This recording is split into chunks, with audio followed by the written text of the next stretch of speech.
From the Ticats Audio Network, this is Ticats Today with Brayden Neville.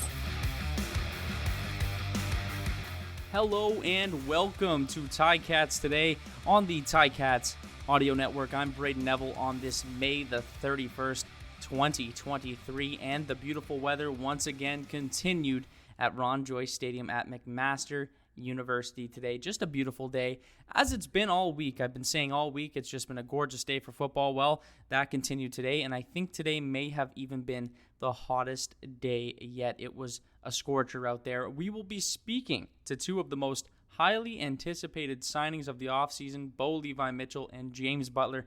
We've been seeing them in camp. We've been seeing what they can do. We watched them in that game on Saturday. Both of them had tremendous showings for those minutes that they were out there. Day 16 of camp. It feels like just yesterday. We were on day one. It was a fresh new start.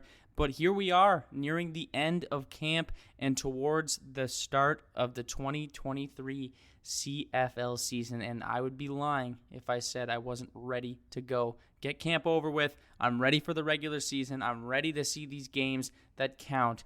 But we still have one more. The Montreal Alouettes. That is on Friday in Montreal. So it's going to be interesting just to see how much some of those veterans play. We're not really sure how much. Montreal is coming off a win against the Red Blacks. That was in Ottawa last weekend, and it was a close one. They took that one 22-21. So I'm excited to see that Montreal-Hamilton game. It should be a fun one to watch, and I know there's going to be a lot of eyes on how much Levi Mitchell and how much James Butler will be playing, so it'll be exciting to see how much Coach uses them in that game. The Ticats, well, you know what? They had a little bit of fun today, and I think it's well-deserved because it's been a long training camp. There has been so much work put in over the last 2 weeks. These guys have been going nonstop every day, basically. They had a water balloon toss, which is sort of a tradition now in Hamilton, so it was cool to see the guys tossing around the water balloons. A lot of fans were getting involved. They had freezies. At one point, Coach O was even tossing freezies into the crowd, so it was just nice to see the team enjoying themselves after another hard practice, and to be honest, Coach O gave me one of those freezies, and I really could have used it. I wasn't doing anything. I wasn't playing football, but it was hot out there. So, it was nice to cool off. Thank you, Coach O. And I spoke to him a little bit about that fun after practice and the upcoming game against the Alouettes. Yeah, it was something we've started since, I've been the head coach here. Just something that we believe in is anytime you get a chance to do some bonding, why would you pass up on something like that? So they enjoy it, and they probably enjoy the popsicles a little better. Actually, I saw you throwing some popsicles out to the fans. It looks like you still got it there. Yeah, well, I appreciate it. Thank you. Thank you for taking notice of that. No, they're up there in the heat too, so they can have a popsicle, no problem there. So first game on Saturday, first road game on Saturday. Is it going to be nice to just get that first trip out of the way? Well, it's going to be quick. This will be a different one. This is something that really doesn't happen. I think I've done this one other time as a player, where you're going up, playing, and coming back in the same day. So this will be different for the coaches too. But nevertheless, when they kick the ball off, it's going to be football, and we're out there for one reason, and that's to get better. Coach O, he made it clear that he'll be looking at certain areas that he felt needed improvement from that game against Toronto. Just areas of improvement and things that we didn't do well in the first game. Attention to detail, things like that. I want to see less penalties that are preventable. Some of them are going to be technical, and consistency. You're always looking for consistency in a football team, even when it's a group that isn't going to be together. Because obviously we've got the least favorite part of the job with the cut downs happening. You still want to see improvement in your football team.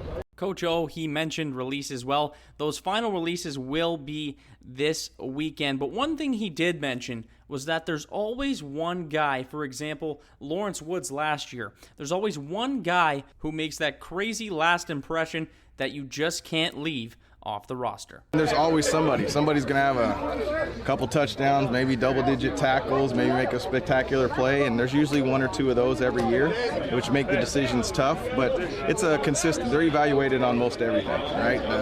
Everything that's the classroom, that's practice, that's in the games also is the ultimate test. I think Lawrence would bust on the scene with that punt return 100%. And you know, we had an open competition there at returner, and you know, we had seen flashes of that, but until we don't take anybody to the ground, especially in special teams. And yeah, people like that, when they bust on the scene, you take notice, and that's why you play the game.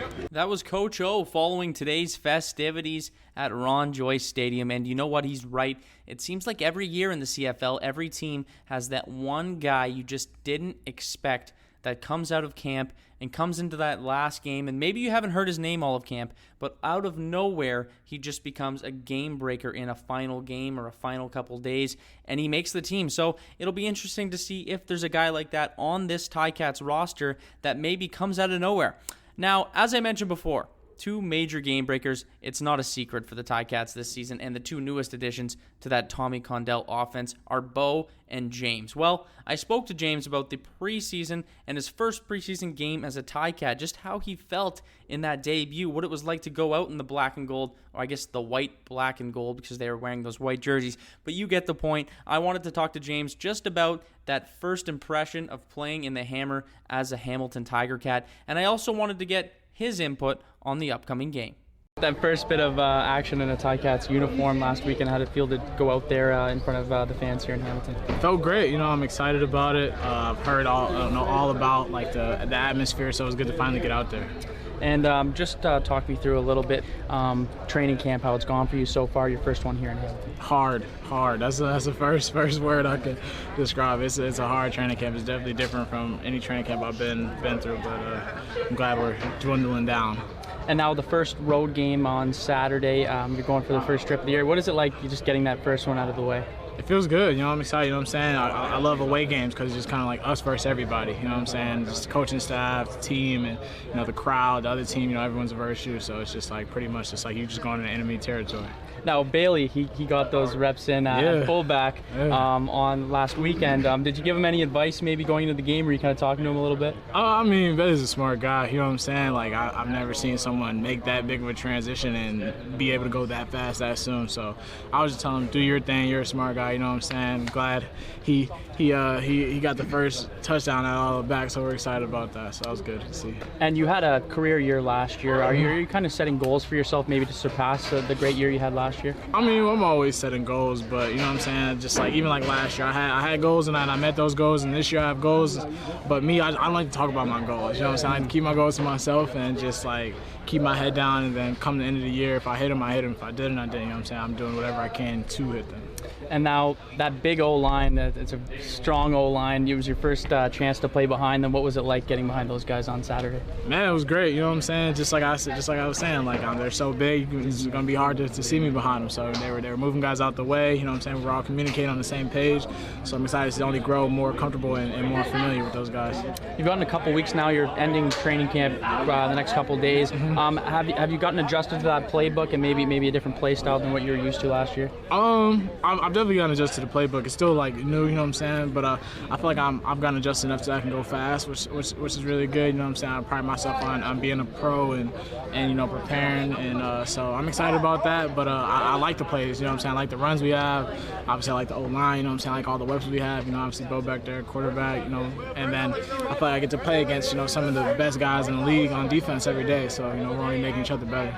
And on a lighter note, you guys ended practice with a little water balloon toss and some freezies. Yeah. How'd you do in the water balloon toss? Were you in the top group there? Me and Raggy, we had like a water balloon of like an indestructible water balloon. Then finally, like Raggy threw a bad toss, it went halfway, and we knew it was kind of over with. So we did okay. So we're gonna blame the kicker for the loss. Yes, 100%. Okay. That was James Butler. He absolutely threw kicker Ethan Radke under the bus for his water balloon misfortunes in the game today. That poor guy.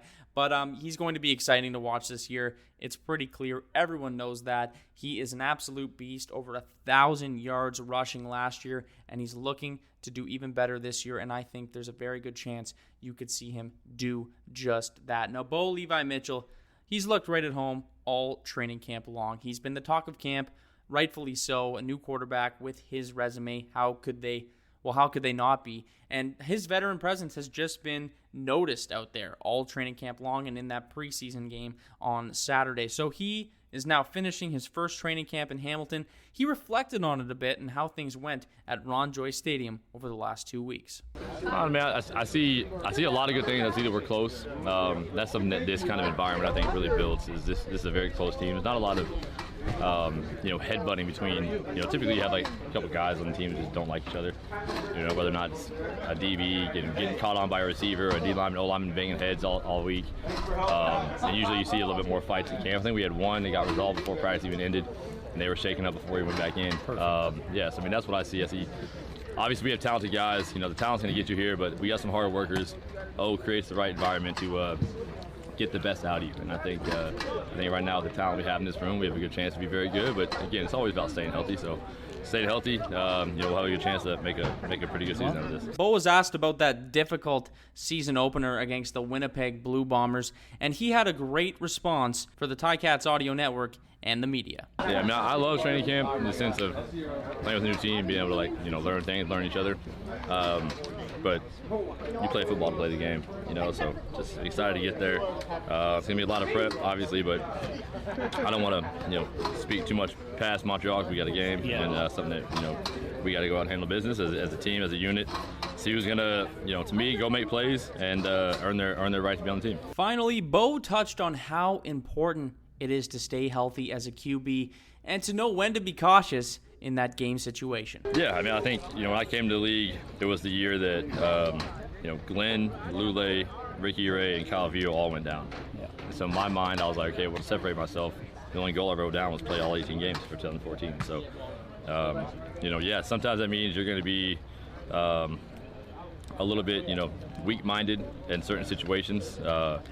Get down maybe before you're supposed to, take care of your body, throw the ball out of bounds at times. But because it's a long season, it's 23 games long, if you haven't done this, you don't understand what it does and the toll it takes on your body. Obviously not if you're just even playing, corner, defensive line, linebacker, or anything like that, but, playing quarterback as well. You're always going through things. Everybody has their own, ailments that comes up from the season, but for the quarterback, it's always that you're avoiding that big shot. That big shot, the blindside hit, the twist-up tackle, somebody hits a knee in the pocket. So for health-wise, it's being smart, getting the ball out, knowing where your hots are, knowing where your outlets are, and just taking care of the football. That was Bo, Levi, Mitchell, James Butler, and Coach O. Thank you to them, as always, for being on today's show. Now, a little bit of news around the team before we go. The Ticats have announced the club has signed American defensive tackle Ellison Hubbard. The 23-year-old, he most recently played 8 games at Sam Houston State last year. He registered 15 tackles, 3.5 tackles for a loss, 1.5 sacks, and 1 fumble recovery. The Loganville, Georgia native began his collegiate career at Colorado State University, where he played 41 games over 4 seasons, posting 93 tackles, 16.5 tackles for a loss, 10.5 QB sacks, and 1 pass defended. The club has also announced that American wide receiver Anthony Johnson has been placed on the 6-game injured list, as well as American defensive lineman Cedric Wilcox. That is all the time we have for today. I'm Brayden Neville, and I want to thank you again for listening and to make sure to tune in next time on Ticats Today.